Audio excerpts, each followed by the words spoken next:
Tahu nggak kira-kira alasan apa sih Bapak akhirnya dicopot dari Menteri Agama? Kalau saya cerita aja ya, sangat mungkin terkait dengan itu ya. Apa itu? Saya mulai masuk awal, sampai saya reshuffle, ada perbedaan pandangan saya yang agak sedikit mencolok dengan Presiden maupun Wapres, masalah FPI, Front Pembela Islam. Saya tidak pernah bergaul dengan Front Pembela Islam.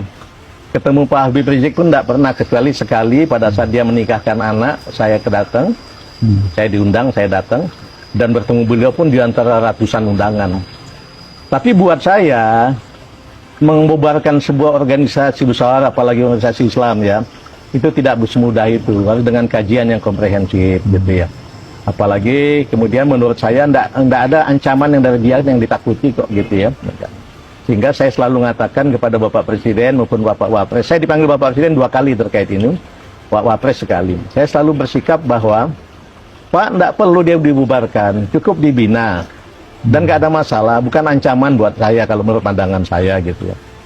Itu ada beberapa perbedaan pandangan kami gitu tentang itu. Dan kemudian lebih kurang pada saat seminggu sebelum saya reshuffle, ada rapat kabinet. Topiknya itu pembubaran FPI.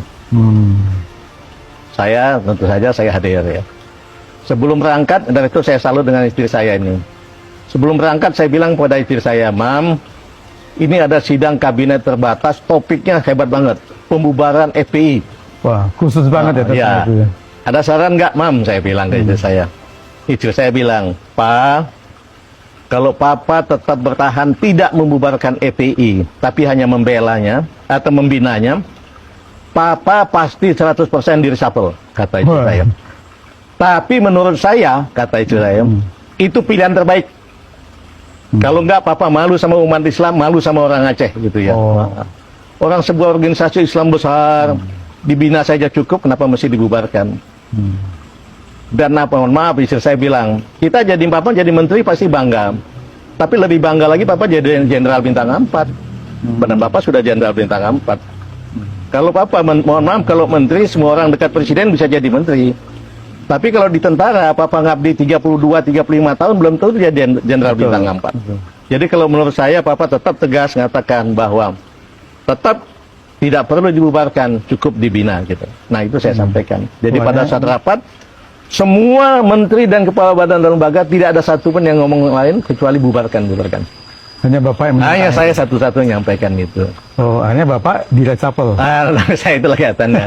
Nah, sehingga waktu itu pun saya sampaikan, ada menteri yang mengatakan, Pak, di dalam FPI itu ada unsur-unsur radikal. Saya bilang kalau seandainya betul ada unsur radikal di dalamnya, kalau dia dalam organisasi FPI lebih mudah kita ngawasi. Tapi kalau dia sudah ada di luar FPI kita bubarkan, kita akan lebih susah ngawasinya. Dan lain-lain sebagainya saya ceritakan bermacam-macam alasan. Oke, akhirnya diputuskan, baik, kalau gitu kita tunggu saja keputusan Presiden. Seminggu kemudian saya di-reshuffle, tapi kami sudah tahu itu, kita ketawa-ketawa saja. Jadi konsekuensi apapun sudah terima. Kemudian 3 hari kemudian lagi, FPI dibubarkan. Dan saya senang bahwa FPI dibubarkan pada saat saya tidak menjadi Menteri Agama lagi. Kembali saya garis bawahi, saya bukan pernah pengajian sama FPI, sama sekali tidak pernah. Ketemu Habib Rizik pun tidak pernah, kecuali pada saat undangan dia menikah itu, menikahkan anak.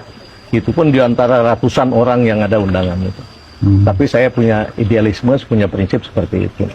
Dan kami senang pada saat kemudian di-reshuffle kita ketawa-ketawa saja. Karena sudah juga menduga itu. Kemudian oleh Bapak Presiden saya ditawarkan menjadi dubes. Saya bilang, Bapak Presiden terima kasih banyak. Tapi saya lebih baik kumpul saja sama cucu-cucu saya di Indonesia.